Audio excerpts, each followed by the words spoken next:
Assalamualaikum warahmatullahi wabarakatuh. Hai Kakak, ketemu lagi dengan saya Bulan dari Fakultas Ilmu Sosial Universitas Al-Irsyad Cilacap. Kita sekarang sudah masuk ke part yang ke-9 di materi manajemen strategi. Dan kita masih membahas mengenai variasi dari strategi yang digunakan oleh PT Sosro dari grup Rexo. Kita masih ngebahas tentang contoh kasus ya. Oke, seperti yang sudah saya janjikan bahwa kita akan spill sedikit tentang apa itu hmm, analisis, atau apa itu teknik analisa data yang bisa digunakan oleh perusahaan. Salah satunya adalah Sostak. Nah, Sostak ini nanti bisa kita gabungkan atau kita bisa hubungkan dengan, analisis SWOT ya, untuk untuk bisa dapetin data-datanya kita bisa pakai analisis SWOT juga. Tapi untuk yang belum tahu apa itu analisis Sostak, analisis Sostak merupakan sebuah konsep model perencanaan pemasaran yang bisa diimplementasikan khususnya dalam digital marketing. Jadi ini nanti bisa digunakan untuk data-data gitu ya, bisa bisa teman-teman pakai gitu. Nah, apa saja yang termasuk dari Sostak? Sostak itu yang pertama S-nya adalah situation analysis. Jadi ini metode atau tahapannya ya. Yang pertama adalah situation analysis, yang kedua objectives, yang ketiga adalah strategi, yang keempat taktik, action, and control. Jadi ada 6 ya. Pertama situation analysis, objectives, strategi, taktik, action, dan control. Oke, apa sajakah itu? Kita akan bahas dulu di situation analysis. Untuk menganalisis situasi, kita bisa pakai juga analisis SWOT ya. Nah, kita lihat dulu kekuatannya. Kekuatan dari PT Sosro itu seperti apa? Kekuatan dan keunggulan PT Sosro dibandingkan yang lain adalah karena produknya sudah dikenal oleh banyak orang, dipercaya juga sama banyak orang, kemudian jaringannya, distribusinya itu luas dan sudah merambah ke pasar luar negeri juga, gitu ya. Ini Sosro juga nggak stuck. Jadi mereka itu fokus juga di strategi pengembangan pasar, pengembangan ini juga produk ya, seperti yang tadi sudah kita bahas, ada produk-produk baru, varian inovasi baru dan lain-lain. Terus habis gitu mereka cash flow-nya juga baik. Jadi karena memang posisinya mereka masih di kuadran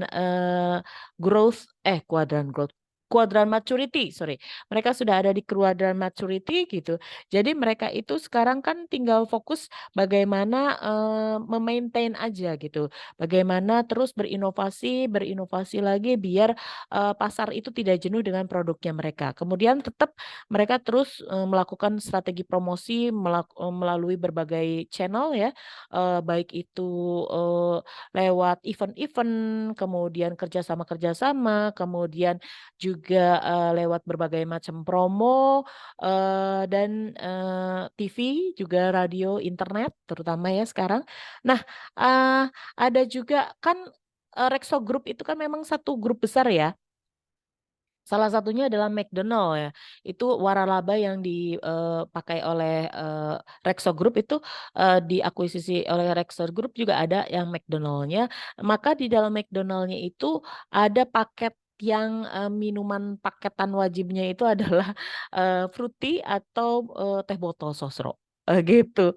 Jadi apa ya, saling menguntungkan gitu antara bisnis yang pertama itu adalah PT Sinar Sosro dengan nanti adalah yang pegang waralaba McDonald gitu. Jadi itu saling menguntungkan gitu. Jadi antara satu dengan yang lainnya itu lintas gitu kebijakan yang diambil oleh Rextra Group seperti itu. Oke. Kemudian kita lihat lagi dari sisi kelemahannya ya. Kelemahannya itu di samping tadi pesaing-pesaingnya itu muncul, maka kelemahan lain adalah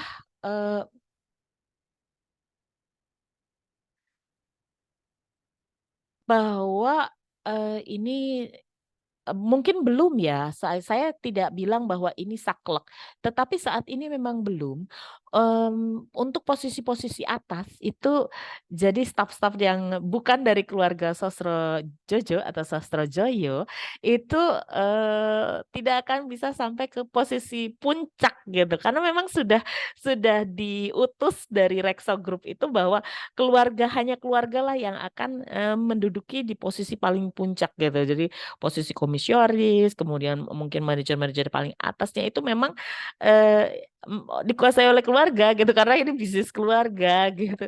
Jadi mau sebagus apapun juga paling ya nanti akan masuk ke konsultan lah ya gitu.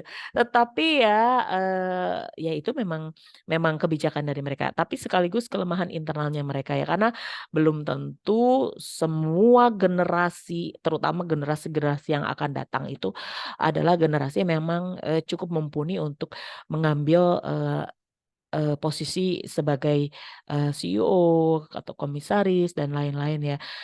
Ada juga beberapa mungkin yang memang tidak punya, visi misi dan juga, filosofi yang sama dengan para, pendirinya sebelumnya. Itu banyak kasus seperti itu gitu. Nanti di generasi keberapa itu biasanya perusahaan keluarga itu mulai goyah karena memang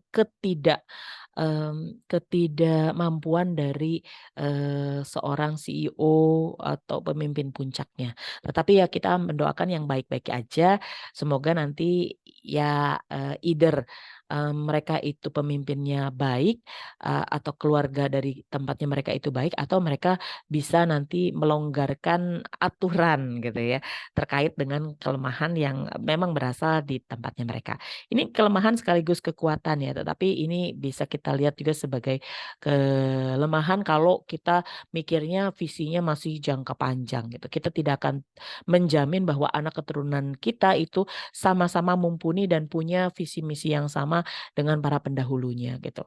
Nah itu ya, salah satu catatan saja. Tetapi kelemahan itu bisa juga nanti bisa dibalik menjadi sebuah kekuatan gitu. Nanti, kita lihat aja beberapa tahun ke depan. Oke, kemudian kita lihat lagi, oh ya, kelemahan dan kekuatan itu kan berasal dari internal ya. Kalau peluang dan ancaman itu berasal dari eksternal. Sekarang kita lihat dari peluangnya. Peluang yang masih terbuka lebar dengan mengembangkan sayapnya itu kan, ke pasar internasional ya. Meskipun saat ini mereka sudah, tetapi, ini ternyata masih bisa kita, eee, jadikan sebuah inovasi-inovasi lagi. Karena, eee, para pesaingnya kan inovasinya masih ya masih di situ-situ aja gitu. Jadi kalau kalau ke pasar luar negeri ini kita masih punya, eee, peluang yang tinggi untuk, memenuhi pasar, dari luar negeri.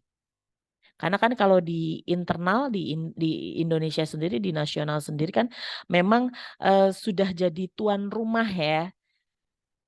Jadi, rasanya itu juga ada yang khas, kemudian ada yang inovasi-inovasi. Nah, sekarang ini peluangnya itu ternyata peluang yang untuk di pasar internasional. Kemudian kita lihat dari sisi ancaman, ancaman yang signifikan dari, minuman-minuman bersoda, kemudian, ada juga yang para peniru, perusahaan-perusahaan dari, eee industri minuman ya, ada yang meniru plek-plek gitu kan, mirip banget dengan PT Sinar Sosro, kemudian juga ada yang menggunakan cara-cara yang kurang baik dan lain-lain itu adalah pasti gitu kan. Jadi ini adalah sebuah ancaman yang harus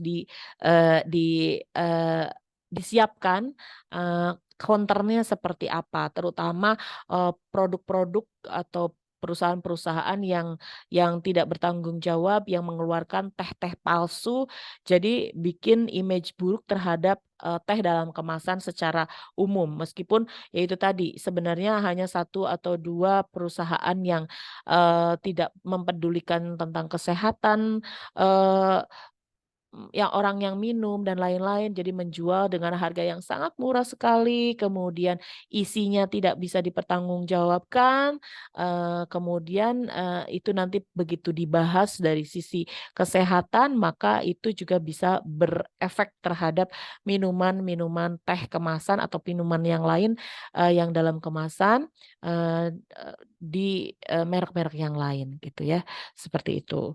Oke, kita lanjutkan dulu dari sisi sostek yang ini adalah objektif ya. Objektif itu tujuan-tujuannya apa yang kita harus mention.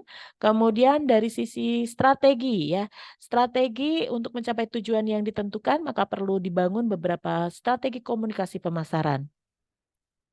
Menyajikan teh berkualitas yang semakin praktis dan mudah dijangkau, menyajikan tujuan dan loyalitas pelanggan, kemudian memperkuat citra merek itu adalah strategis yang akan mereka lakukan. Kemudian action, taktik dulu, sostek ya, T-nya adalah taktik. Taktik itu adalah bentuk penerapan strategi dalam mencapai tujuan komunikasi pemasaran. Ada inovasi bentuk desain, promosi penjualan, dan lain-lain. Kemudian actionnya, actionnya apa? Beberapa aksi yang perlu dilakukan oleh sosro untuk mendukung strategi pemasaran. Salah satunya adalah memberikan potongan harga di tingkat retailer. Jadi bisa mendukung strategi promosi penjualan, kemudian melakukan riset lapangan untuk mendapatkan data terkait karakteristik konsumen di wilayah Indonesia Timur, itu ya target selanjutnya, actionnya. Kemudian membentuk tim manajemen event yang dipimpin oleh PR untuk mengorganisir kegiatan program CSR perusahaan sostro. CSR itu adalah Corporate Social Responsibility, bentuk tanggung jawab dari perusahaan PT Sosro terhadap sosial atau masyarakat. Kemudian C-nya adalah kontrol. Jadi setiap kegiatan pemasaran yang dilakukan itu akan dimonitor oleh divisi pemasaran dan kegiatan CSR akan berkoordinasi dengan divisi PR ya, public relation atau bagian humas. Nah, kegiatan-kegiatan komunikasi pemasaran ini nanti akan dilakukan harus searah dengan visi perusahaan, juga searah dengan kegiatan-kegiatan komunikasi perusahaan dan komunikasi pemasaran.